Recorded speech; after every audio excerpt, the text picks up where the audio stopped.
Thank you, Lieutenant Governor. You know, we have a lot of issues to deal with here in Lansing. People should be angry. They're paying more in taxes, their roads are crumbling, their schools are failing, and we've had 9,000 children poisoned in Flint. And yet the Speaker, whose party controls all three branches of Michigan government and hasn't been able to make meaningful progress on a number of crucial issues, proposes something that he knows he can't get done.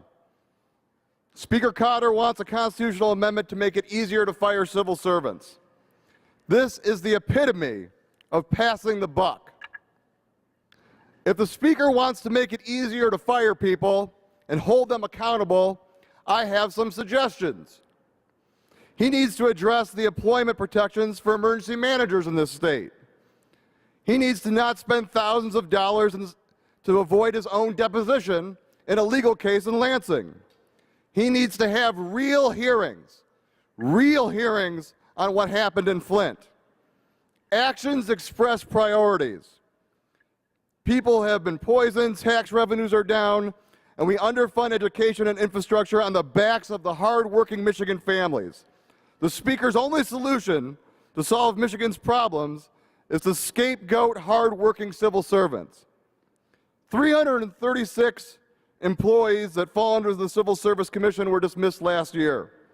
In reality, the Civil Service Commission is far more effective than Speaker Cotter, who didn't introduce a single policy bill last year. Who's really the one playing Candy Crush all day? These are the people who inspect our nursing homes, protect our kids, our foster kids, and keeps our lakes and rivers clean. They are not the enemy. We should not sit up on our ivory tower and look down and blame them for the ills of this state.